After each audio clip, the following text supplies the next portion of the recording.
I do feel it's much better for Canada, but we're not going to be discussing that unless somebody wants to discuss it. I think that there are tremendous benefits to the Canadian citizens, tremendously lower taxes, free military, which honestly we give you essentially anyway because we're protecting Canada if you ever had a problem. But I think it would really be a wonderful marriage because it's two places that get along very well. They like each other a lot. Well, if I may, as you know from real estate, there are some places that are never for sale. That's true. We're sitting in one right now, Buckingham Palace that you visited as well. That's true. And having met with the owners of Canada over the course of the campaign last several months, it's not for sale, won't be for sale ever. But the opportunity is in the partnership and what we can build together. And we have done that in the past. And part of that, as the President just said, is with respect to our own security. And my government is committed for a step change in our investment in Canadian security and our partnership. And I'll say this as well, that the President has revitalized international security, revitalized NATO, and us playing our full weight in NATO, and that will be part of it. True. And they have, I must say, Canada is stepping up the military participation because Mark knew, they were low, and now they're stepping it up, and that's a very important thing. But never say never. Never say never.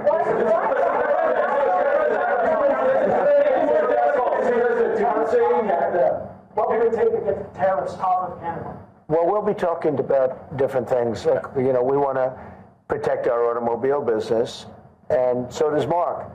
But we want to make the automobiles, and we want to, we have a tremendous abundance of energy, more than any country. We have, just in Alaska alone, ANWR has been reopened now. ANWR is probably the largest find anywhere in the world. They say it's larger than Saudi Arabia. I don't know, but it's a lot. But we have tremendous amounts of energy. Other countries don't. We're both lucky in that way. They have energy. We have energy. We have more than we can ever use and more than we could ever sell, actually. And you have the same thing. So we're two countries that are very lucky. If you look at China, they don't have that. It's a big disadvantage. Other countries, most countries don't have. Most countries don't have that. So Canada and us, we have a lot of advantages over other places. Consider what Mr. Carney just said, that Canada is not for sale. Does this make the discussion a little more difficult to start on? No, not at all. No, not at all. No, time will tell. It's only time. But I say never. I've had many, many things that were not doable, and they ended up being doable, and only doable in a very friendly way. But if it's to everybody's benefit, Canada loves us, and we love Canada. That's, I think, the number one thing that's important. But we'll see. I mean, over time, we'll see what happens. China. I was hoping you could clarify something. Earlier this morning in Capitol Hill, Secretary Besson said that there had been no negotiations with China. You have said something different. They want to meet, and they're doing no business right now. And those ships are turning around in the Pacific Ocean. Big turn. Those are big ships. Those ships take about 10 miles to turn. And, we lost $1 trillion to China on trade because of an incompetent president that we had who preceded me, grossly incompetent. You're finding it out more and more now. And by not trading, we're losing nothing. So we're saving $1 trillion. It's a lot. But they want to negotiate, and they want to have a meeting, and we'll be meeting with them at the right time. But you haven't met with them yet. I have not met with them, of course. You would know if I met. I'd tell you they want to meet. But, we are right now, look, they're suffering greatly. Their economy is suffering greatly because they're not doing trade with the U.S. And they made most of their money off the U.S. Don't kid yourself. They don't make the money off other countries like this. And we had a trade imbalance. We had a deficit, or they had a surplus, another way of saying it, of more than $1 trillion. Think of it, more than $1 trillion. And because of 145%, that's the only reason, but because of they have now 145% tariff, there's no trading. You can't trade with 145%. We are, therefore, making, in a certain way, I guess, $1.1 trillion In other words, we're not losing $1.1 trillion. Our deficit is much better. When I started, I say we were losing billions of dollars a day on trade. That's rapidly turning around. We looked at numbers this morning. So we were losing, the United States during Biden was losing more than, I won't even give you numbers because they're so embarrassing, but billions of dollars a day on trade. Those numbers are rapidly turning between the tariffs. Don't forget, we're now getting 25% on cars, 25% on aluminum, 25% on steel, and maybe more importantly, massive numbers of companies are moving into the United States.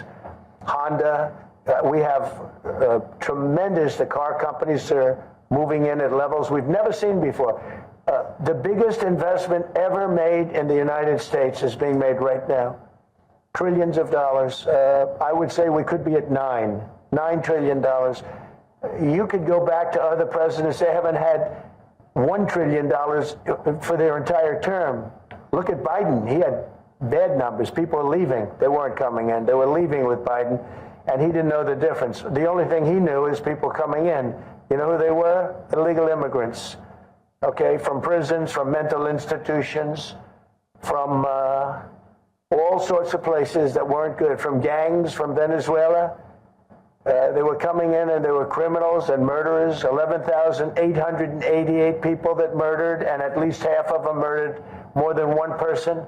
This is what Biden led into our country. I'm bringing in big companies. We have Apple is investing $500 billion. We have Jensen, as you know, is going to be biggest chip maker. Well, chip thinker, I call him. He's really a thinker more than a maker. But we also have the maker, Mr. Wei. I get to know them all in it was a cram course. But they're all moving into America because of the tariffs. And I don't think people have appreciated it. Some people do. Some of the smart people do. So we have more money coming in. It's really an amazing thing. We have more money being invested in the United States now than at any time ever before in our history, and it's not even close. And I think the real number could be 9 or 10 trillion. We don't know everybody that's doing it. We have many. I just heard about a plant that's being built right now, a very, very top-of-the-line company, and they didn't come to the White House. They're just doing it because they're making it because if they build here, there are no tariffs. And this is the big market. This is the market. That sets us apart from it. This is the market where everyone wants to be. Now, if I didn't come here and do this, all of a sudden we wouldn't be the market where everyone wants to be. So we were able to do it in time. But we're going to have a great announcement. And I'm not necessarily saying it's on trade. Going to the beginning, we're going to have a great announcement over the next few days, an announcement that will be so incredible, so positive. And I'm not saying, I don't want you to think it's necessarily on trade. Just to finish, we also have a situation, because everyone says, when are you going to sign deals? We don't have to sign deals. We could sign 25 deals right now, Howard, if we wanted. We don't have to sign deals. They have to sign deals with us. They want a piece of our market. We don't want a piece of their market. We don't care about their market. They want a piece of our market. So we can just sit down, and I'll do this at some point over the next 2 weeks, and I'll sit with Howard and Scott and with our great vice president who has done a really good job. We have some good news to report on a lot of fronts, but JD will be there and Marco, and we're going to sit down and we're going to put very fair numbers down, and we're going to say, here's what this country, what we want, and congratulations, we have a deal. And they'll either say, great, and they'll start shopping, or they'll say, not good, we're not going to do it. I said, that's okay, you don't have to shop. Now, we may think, well, they have a right, that maybe we were a little bit wrong, so we'll adjust it. And then you people will say, oh, it's so chaotic. No, we're flexible. But we'll sit down, and we'll, at some point, in some cases, we'll sign some deals. It's much less important than what I'm talking about. For the most part, we're just going to put down a number and say, this is what you're going to pay to shop. And it's going to be a very fair number. It'll be a low number. We're not looking to hurt countries. We want to help countries. We want to be friendly with countries. But you keep writing about deals. When are we going to sign? When? It's very simple. We're going to say, in some cases, we want you to open up your country. In some cases, we want you to drop your tariffs. I mean, India, as an example, is one of the highest tariffs in the world. We're not going to put up with that. And they've agreed already to drop it. They'll drop it to nothing. They've already agreed. They would have never done that for anybody else but me. So we're going to put down some numbers, and we're going to say our country is open for business, and they're going to come in, and they're going to pay for the privilege of being able to shop in the United States of America. It's very simple. It's very simple. So I wish they'd keep, stop asking, how many deals are you signing this week? Because one day we'll come and we'll give you 100 deals. And they don't have to sign. All they have to do is say, oh, we'll start sending our ships right now to pick up whatever we want or to bring whatever we want. It's very, very simple. And I think my people haven't made it clear. We will sign some deals, but much bigger than that is we're going to put down the price that people are going to have to pay to shop in the United States. Think of us as a super luxury store, a store that has the goods. You're going to come and you're going to pay a price, and we're going to give you a very good price. We're going to make very good deals, and in some cases we'll adjust. But that's where it is. And we've been ripped off by everybody for 50 years. For 50 years. And we're just not going to do that anymore. We can't do that. And we can't let any country do that to us. We're just not going to do it anymore.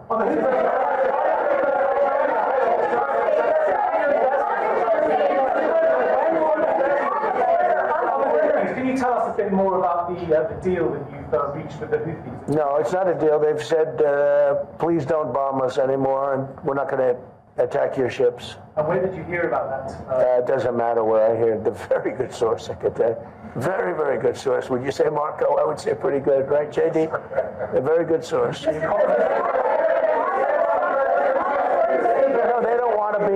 They don't want to be. They don't want to be bombed anymore. You know. I sort of thought that would happen. Behind you, please. Clarifying something you said on USMCA. Is the U.S. prepared to walk away from that pact? For what pact? USMCA. No, it's fine. It's there. It's good. We use it for certain things. It's there. We have the USMCA is a good deal for everybody. I won't say this about Mark, but I didn't like his predecessor. I didn't like a person that worked for. She was terrible, actually. She was a terrible person. And she really hurt that deal very badly because she tried to take advantage of the deal and she didn't get away with it. You know what I'm talking about. But so we had a bad relationship having to do with the fact that we disagreed with the way they viewed the deal, and we ended it. We ended that relationship pretty much. The USMCA is great for all countries. It's good for all countries. We do have a negotiation coming up over the next year or so to adjust it or terminate it. Yeah. I'll say a word on USMCA, if I may, Mr. President. It is a basis for a broader negotiation. Some things about it are going to have to change. And part of the way you've conducted these tariffs has taken advantage of existing aspects of USMCA. So it's going to have to change. There's other elements that have come, and that's part of what we're going to discuss. During the campaign, Prime Minister Carney talked about the American vitriol. How do you react if Canada decided not to shop in the American store as much as before and decided to partner with other countries? Well, we don't do much business with Canada from our standpoint. They do a lot of business with us. We're at like 4%. And usually those things don't last very long. We have great things, great product. The kind of product we sell, nobody else can sell, including military. Look, we make the best military equipment in the world, and Canada buys our military equipment, which we appreciate. But we make the best military equipment in the world by far. The missiles, the submarines, everything. Everything we have is really top notch. I rebuilt our military during our last term. Stupidly, we gave some away to Afghanistan, which shouldn't have happened. But that was, I think it was the most embarrassing moment in the history of our country. It was just very incompetent people. But if you look, the man that's now the head of our Joint Chiefs, he led the attack on ISIS for me. That's why he's the head of the Joint Chiefs. And Raisin Kane, he was unbelievable. And as you know, we defeated ISIS. Yeah. In 3 weeks. It was supposed to take 5 years. We did it in 3 weeks. And he ran the campaign. I said, I like him. But I knew him before. I went to Iraq, and we agreed to a plan, and that was the plan. And as you know, we did it in record time. so we have the best equipment in the world. We have the best, a lot of things, and but Canada, it does a lot more business with us than we do with Canada. Yeah. Your investments, Mr. President, when do you think the investments that you've announced, the trillions, will finally hit economic data this year? When you're saying about the tariffs? No, about the investments that you've announced. Oh, it's hitting right now. Look, they're already starting AI plants. These are not people that look for financing. That's a good thing. You know, in real estate, you get a site, then you have to look for financing. You have to get your zoning. 5 years later, you start building. You get a bank, then the bank's no good. These people have massive amounts of cash. The CHIPS Act was a ridiculous thing because that doesn't get them to build. All we did is hand very wealthy companies money. The CHIPS Act that was done by Biden. Billions, we give them billions of dollars. They don't even have to do anything with it. And then if you weren't, if you didn't have, and I don't want to be a wise guy, but if you didn't go with the DEI, if you didn't go with all of the different things woke, if you weren't woke, you couldn't even use the money. You had to have a certain percentage of this and that and that and that. It's impossible to have. The companies actually complained to me. They said they gave me all this money, but nobody can get these people to do anything. I mean, look, President Obama, and if he wanted help, I'd give him help because I'm a really good builder and I build on time, on budget. He's building his library in Chicago. It's a disaster. And he said something to the effect, I only want DEI, I only want woke. He wants woke people to build it. Well, he got woke people, and they have massive cost overruns. The job is stopped. I don't know. It's a disaster. And I don't like that happening because I think it's bad for the presidency that a thing like that should happen. He's got a library that's a disaster. And he wanted to be very politically correct, and he didn't use good, hard, tough, mean construction workers that I love, Marco. I love those construction workers. But he didn't want construction workers. He wanted people that never did it before. And he's got a disaster in his hands. Like millions of dollars, many millions of dollars over budget. And I would love to help him with it, or somebody else. I could recommend professionals, but it was not built in a professional manner. By the way, nor was in California a little train going from San Francisco to Los Angeles that's being run by Gavin Newsom, the governor of California. Did you ever hear of Gavin Newsom? That train is the worst cost overrun I've ever seen. It's like totally out of control. So then they said, all right, we won't go into San Francisco. We'll stop 25 miles short. And we won't go into Los Angeles. We'll stop 25 miles short. It's hundreds of billions of dollars for this stupid project that should have never been built. And then they realized that it would have been a lot less costly if we just gave limousine service back and forth and gave it free. They would have saved hundreds of billions of dollars. They have airplanes that go there for 1/100th the cost. And they have cars. They have a thing called the highway that goes back and forth that's not fully utilized. And they got involved with this project. And Gavin, I always liked Gavin. I had a good relationship with him. I just got him a lot of water. I sent in people to open up that water because he refused to do it. And we just got him a lot of water. If they would have had that water, and if they would have done what I said to do, they wouldn't have had the fires in Los Angeles. Those fires would have been put out very quickly. But if you think about it, and you got to take a look at this, it's the worst cost overrun I've ever seen. I've watched a lot of stupid people build a lot of stupid things, but that's the worst cost overrun I've ever seen, what's happening between San Francisco and Los Angeles. And you ought to ask about that because this government is not going to pay. I told our very great new Secretary of Transportation, he's doing a good job, Sean Duffy, I said, we're not going to pay for that thing. It's out of control. This is something that you don't have things like this. It's not even conceivable. Like 30 times over budget, 30 times. It's the craziest thing and now it's hundreds of, it was supposed to be a simple train. And I think the media should take a look at it. And I'd love him to run for president on the other side. I'd love to see that. But I don't think he's going to be running because that one project alone, well, that and the fires and a lot of other things pretty much put him out of the race.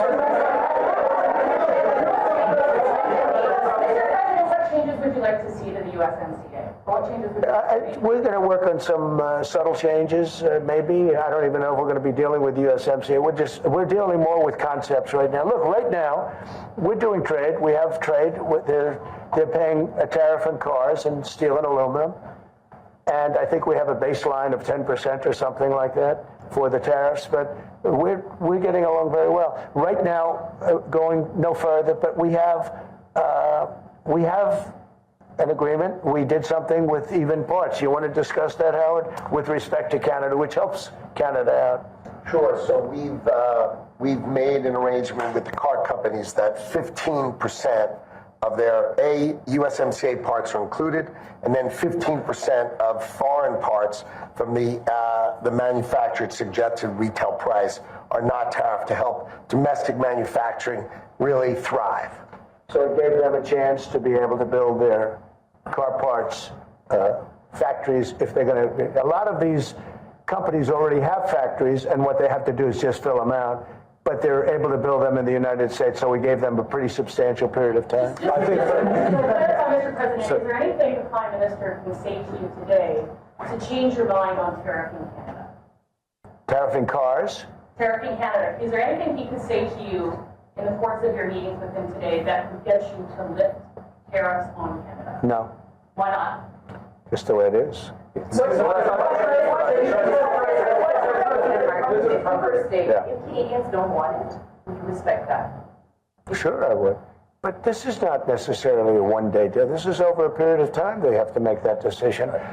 Yes, go ahead. Yeah, if I may. Respectfully, Canadians' view on this is not going to change on the 51st state. Secondly, we are the largest client of the United States in the totality of all the goods. So we are the largest client of the United States. We have a tremendous auto sector between the two of us, and the changes that made have been helpful. 50% of a car that comes from Canada is American. That's not like anywhere else in the world. And to your question about is there one thing? No, this is a bigger discussion. There are much bigger forces involved, and this will take some time and some discussions, and that's why we're here, to have those discussions, and that is represented by who's sitting around the table. See, the conflict is, and this is very friendly. We're not. This is not going to be like we had another little blow up with somebody else. That was a much different. This is a very friendly conversation, but we want to make our own cars. We don't really want cars from Canada, and we put tariffs on cars from Canada, and at a certain point, it won't make economic sense for Canada to build those cars. And we don't want steel from Canada because we're making our own steel, and we're having massive steel plants being built right now as we speak. We really don't want Canadian steel, and we don't want Canadian aluminum and various other things because we want to be able to do it ourselves. And we, because of past thinking of people, we have a tremendous deficit with Canada. In other words, they have a surplus with us. And there's no reason for us to be subsidizing Canada. Canada's a place that will have to be able to take care of itself economically. I assume they can. I will tell you that Trudeau, when I spoke to him, I used to call him Governor Trudeau. I think that probably didn't help his election. But when I spoke to him, I said, so why are we taking your cars? Why are we taking we want to make them ourselves. I mean, I said, and if the price of your cars went up, or if we put a tariff on your cars of 25%, what would that mean to you? He said that would mean the end of Canada. He actually said that to me. And I said, that's a strange answer, but I understand his answer. But no, I mean, it's hard to justify subsidizing Canada to the tune of maybe $200 billion a year. We protect Canada militarily, and we always will. We're not going to, that's not a money thing. But we always will. But, it's not fair. But why are we subsidizing Canada $200 billion a year, or whatever the number might be? It's a very substantial number. And it's hard for the American taxpayer to say, gee whiz, we love doing that. Thank you very much. We're going to have a very substantive. Thank you. Thank you.